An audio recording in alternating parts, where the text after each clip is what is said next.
2、3、4、5、6、7、8、9、10，總共有10畫。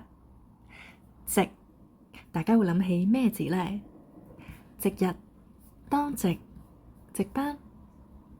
今日輪到我做值日生啊，等我刷白板先。又或者係，今日輪到我值班啊，所以今晚陪唔到你食飯啦。我俾心機啲做嘢㗎啦。喺古漢字中，值呢個字係與人相關嘅事情，後嚟慢慢有咗轉變啦，同價值有關㗎啦。價值、值得、值錢。增值、八達通增值、貶值、儲值、總值等等。我哋嚟聽聽以下嘅例子。